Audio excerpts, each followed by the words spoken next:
రాదు కదా budget allocations చేయకపోతే? అవును, మీరు అన్ని ప్రాక్టికల్ గా ఆలోచించి మాట్లాడుతున్నారు. మీరు అన్నది వాస్తవమే. మాకు గ్రామ కమిటీలు అనేవి తెలుగుదేశం పార్టీ పుట్టినప్పటి నుంచి ఉన్నాయి. ఈ 43 సంవత్సరాలు, ఈ సంవత్సరానికి మార్చి 29కి తెలుగుదేశం పార్టీ ఏర్పడి ఈ 40 అప్పుడే తెలుగుదేశం పార్టీ ఆవిర్భావం నాడే మెంబర్షిప్ డ్రైవింగ్ జరిగింది. గ్రామ కమిటీల నిర్మాణం ఎన్టీఆర్ గారి టైంలో జరిగింది. దానికి వారసత్వంగా, దాని కొనసాగింపుగా చంద్రబాబు నాయుడు గారు మొన్న 1,14,00,000 పైగా సభ్యత్వాలు మన రాష్ట్రంలోనే 1,00,000 పైగా సభ్యత్వాలు జరిగాయి. కాబట్టి 1,00,000 మందికి పైగా సభ్యులున్న తెలుగుదేశం పార్టీ భారతదేశంలో ప్రాంతీయ పార్టీలో అత్యంత ఎక్కువ సభ్యత్వం మెంబర్షిప్ డ్రైవింగ్ చేసిన పార్టీ. మరి ఈ పార్టీకి గ్రామ కమిటీలు ఉన్నాయి, మండల కమిటీలు, మున్సిపల్ కమిటీలు ఉన్నాయి, జిల్లా కమిటీలు ఉన్నాయి, రాష్ట్ర కమిటీలు ఉన్నాయి, పోతే జాతీయ కమిటీ ఉంది.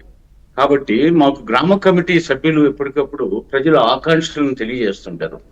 అదేవిధంగా మండల కమిటీ కూడా రివ్యూ చేస్తుంటుంది, దాన్ని జిల్లా కమిటీ రివ్యూ చేస్తుంది, దాన్ని రాష్ట్ర కమిటీ రివ్యూ చేస్తుంది. రివ్యూలు కాకుండా నేను అనేది బడ్జెట్ ఎలొకేషన్. ఇప్పుడు మీ విజన్ డాక్యుమెంట్ కి సంబంధించిన బడ్జెట్ ఎలొకేషన్ లేదు కదా, మరి అలాంటప్పుడు ఇది డాక్యుమెంటే కదా, బైండింగ్ ఏం కాదు కదా. మరి ఇప్పుడు గ్రామ సభలు గతంలో పెట్టారంటున్నారు. మేము గ్రామ సభలు పెట్టాము, జన చైతన్య యాత్రలని పెట్టాము, అదే విధంగా జన్మభూమి అని పెట్టారు, పోతే రకరకాలుగా నీరు చెట్టు అని పెట్టారు. ఏదో తెలుగుదేశం పార్టీ ప్రజల్లోకి దూసుకుపోవడంలో తెలుగుదేశం పార్టీ అగ్రస్థానంలో ఉంటుంది అన్ని పార్టీల కంటే. ఎప్పటికప్పుడు ప్రజల నాడిని తెలుసుకునే ప్రయత్నాలు జరుగుతాయి. ఎన్నికల్లో ఫలితాలు ప్రయత్నం చేసి ఆ బడ్జెట్ ఎలొకేషన్స్ అవి తొందరలో చేస్తారా వీటికి సంబంధించి అమలుకి?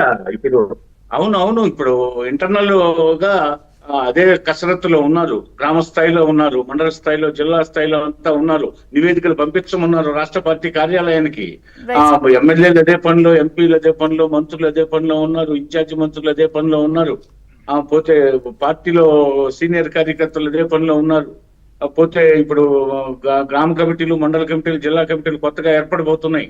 మరలా అదే విధంగా రాష్ట్ర కమిటీ మహానాడు తర్వాత నిర్మించబోతున్నారు. కాబట్టి ఎప్పటికప్పుడు సమాచార లోపం అనేది తెలుగుదేశం పార్టీకి ఎప్పుడూ లేదు.